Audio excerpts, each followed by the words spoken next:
তো আগে একটা ভিডিও দেখাই, তারপর কথা বলতেছি।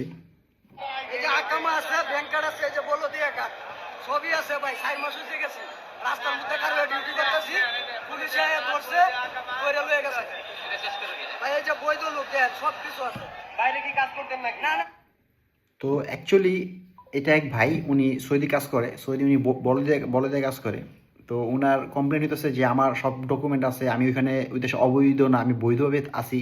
তো তারপর ওনাকে ধরে পাঠায় দিছে।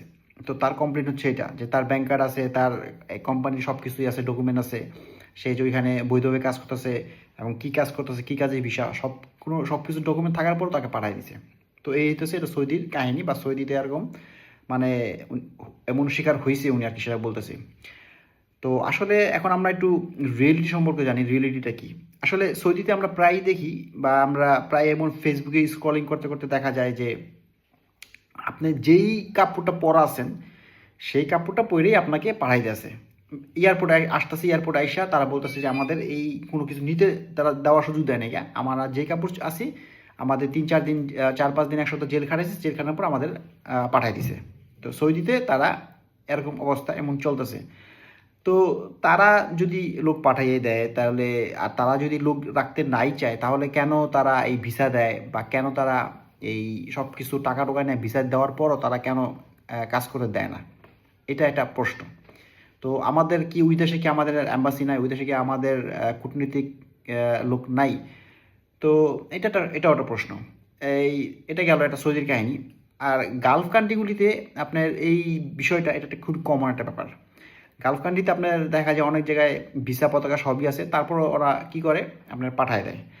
আর গালফ কান্ট্রিগুলো একটু ডিফারেন্ট টাইপের। কেমন ডিফারেন্ট টাইপের?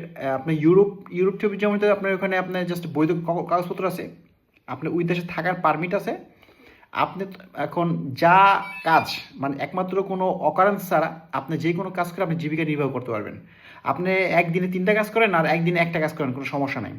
কিন্তু গালফ কান্ট্রিগুলিতে এই ধরনের কোনো সিস্টেম নাই। গালফ কান্ট্রিগুলিতে আপনি যেই কাজে আপনাকে ভিসা দিয়ে আনা হয়েছে, আপনাকে জাস্ট সেই কাজটাই করতে হবে।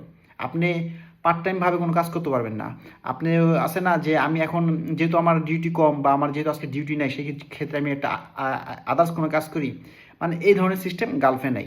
গালফে আপনি যেই কাজে আসছেন সেই কাজেই যদি আপনি করেন তাহলে আপনি বৈধ। আর আপনি যদি ওই কাজ ছাড়া যদি অন্য কোনো কাজ করেন, বা অন্য কোনো ইসে যদি আপনি কাজ করতে ধরা খান, সেক্ষেত্রে এটা অবৈধভাবে গণ্য হবে, এবং সেই ক্ষেত্রে তারা আপনাদের ডিপোর্ট করে দিতে পারে, ডিপোর্ট করে দিবে আর কি। মানে এটা তাদের রুলস রেজুলেশন আছে, এটা তাদের আইন আছে, কানুন আছে। যেটা ইউরোপে এই ধরনের সিস্টেম নেই।